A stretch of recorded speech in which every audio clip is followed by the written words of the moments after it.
Hi, and welcome to this YouTube channel where we dive into the details of the practices and applications of Longfist and of Bagwajong.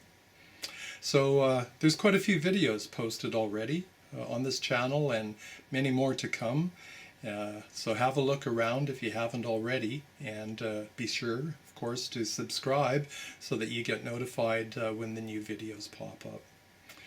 Okay, so today I want to talk about the Longfist styles of Kung Fu, of which Chaquan is one of the major branches.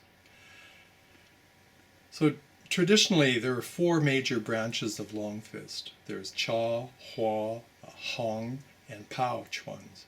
And actually today when you talk about Chaquan, it's actually Cha/Hua, is these two branches merged many years ago in Shandong province. Also, each of the curriculum of each of the branches is pretty long in and of itself, so you study all the forms and all the methods of that branch, but each branch also typically includes the forms, at least one or two of the forms from each of the other major branches of Longfist. So again, it makes the curriculum very large. Because of that, it's also so multi-dimensional and comprehensive in terms of methods, and dynamic in terms of the use and power and movement. Really no other martial art can compete in that sense. And that's true even today. So you might liken it to a very large mixed martial art. But it's a little bit different than what we consider mixed martial arts today. So for example, in today's MMA, the striking aspects and the grappling aspects are clearly distinguishable from each other, and they're mostly practiced kind of separately as well. And you can tell when a person is, changing strategy during a fight and going for the, groundwork or the stand-up striking, and it's a clear differentiation, wow, between those two aspects of the martial art. But Longfist is different in that respect. It's all integrated. So you could use striking, grappling, throwing, seizing, controlling, and use any of those aspects of the art, and it wouldn't be perceptible from one minute to the other when you were going to change from the use of one to the other. I hope that makes sense. It does in my mind. So yeah. Anyway, so you can imagine how large these systems of martial arts are, and hopefully how complete they must be if they include all aspects of martial art comprehensively. And so because of that, they became very strenuous to learn. It took a long time. So a lot of martial arts branched out of Longfist, and they would specialize in one or two aspects of it, like maybe just stand-up striking, or maybe just the groundwork, or one thing or another, and making that art comparatively easy and quick to become proficient at. So that's why, like in ancient times, they also used to say, if you know Longfist, you know all martial arts. So that's kind of true today. Like, there's nothing in boxing, for example, that isn't already in Longfist, but refined so that it integrates, beautifully with the grappling and kicking and so forth. And there are no kicks that I've ever seen in a competition that aren't actually in the actual forms of Longfist, and many more kicks in those forms that I've never seen in competition. So yeah, it's still true that it's very comprehensive, and it's still true that it takes a long time to become proficient at Longfist. So aside from that, Longfist, since ancient times, has become synonymous with longevity and good health and well-being, right? Aside from as a martial art.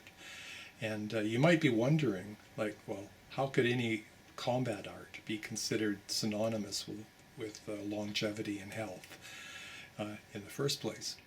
And then you might wonder also, like, why would it be considered synonymous with Longfist as opposed to any other system? Okay, well, those are good questions, and so hopefully this video will answer those questions for you. So the short story to that is that because its practice makes use of such extreme ranges of motion, variety of movement, and dynamic range and use of power, and so these are the hallmarks of Longfist. It's unique in this way. So you might be asking yourself, so what? How does that answer the question? Well, okay, so now I'm going to get nerdy, and I won't do this too often, but I have to here. So there's a lot of research and data on that subject that I want to refer to. And you know what, I'm going to leave links in the description below for those of you who are interested and actually want to follow up on it and sort of come to your own conclusions. And maybe, you know, learn things that you can incorporate into your practices. So these things, the variety of movement, the dynamics in the use of the body, and the need to analyze and respond quickly in a threatening environment are exactly the key things that many researchers say are responsible for the unique evolution of humans, and an evolution that resulted in a superior intellect and an increase in health and longevity. So I don't want to get too long-winded here, so I'm just going to first reference and summarize some of that data for you, and again providing links to it in the description below. So there's a blog, it's a very good one, I recommend it. It's called the Hubberman Lab, and in the linked video at the 16-minute 29-second mark, there's a discussion that includes important facts about the reason that our brains have become so large to begin with. And from that discussion, you might be surprised to learn that about 99% of our brains are actually dedicated to processing movement and eyesight, as opposed to the other abstract elements of thought. I would have thought it would be the other way around, but that's a pretty important fact in this discussion. So, and then from the NIH, their National Library of Medicine, there's a paper. It's called Linking Brains and Brawn, Exercise and the Evolution of Human Neurobiology. So in this paper, they discuss the link between the evolution of human brain size due to the increase in types of movement that we learned as hunter-gatherers. So this is opposed to older theories that say our brains evolved primarily due to the nutrition we were able to obtain, which of course is probably part of the equation, but according to this research, not even close to the major reason that our brains expanded as they did during that stage of evolution. And then from the Scientific American, there's an article called Why Your Brain Needs Exercise. And this article is about, again, the evolutionary history of humans and explains why physical activity is so important, and especially for brain health. And then there's a corollary. It's an article in the PsyPost, and so it's entitled Brains Are Getting Smaller in Modern Times. And really this article discusses a fact that our brain sizes seem to be on large decreasing, and our cognitive abilities seem to be decreasing as well. So I correlate this with the lack of movement that we experience in modern life, you know, with video games, office life, and that sort of thing. We really don't move or have a need to move nearly as much as we did at one time. So again, Well, there's one more. So, as an aside, in some martial arts, such as Longfist, and the so-called eternal, internal martial arts, there's a lot of attention placed on making the back of the neck straight, kind of expanding that, raising your head, dropping your chin, making this part opened and strong. And so I think that can be shown that it correlates to relieving the pressure in the cerebellum, which is the sort of the bottom of the brain, at the top of your spine sort of thing. And as we kind of take this kind of posture, we squeeze that area and sort of inhibit its ability to function, whereas when you move in this direction, some posture more like this, it opens up, and I would assume that it can function more efficiently that way.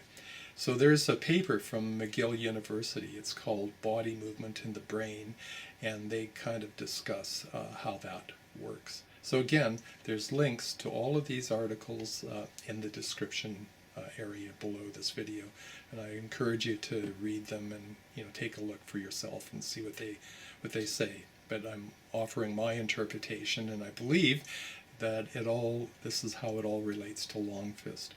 So to summarize this research, they find that there's a strong connection between movement and brain size, intellect, and health. And it's even in evolution.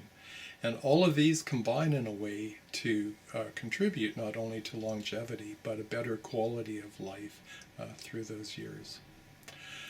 So I guess in light of all this research, and given the large scope of movement that makes Longfist so unique, coupled with the real-time challenges of quick decision-making associated with sparring, that you start to understand how Longfist actually is a super exercise, and how it works towards enhancing health and longevity.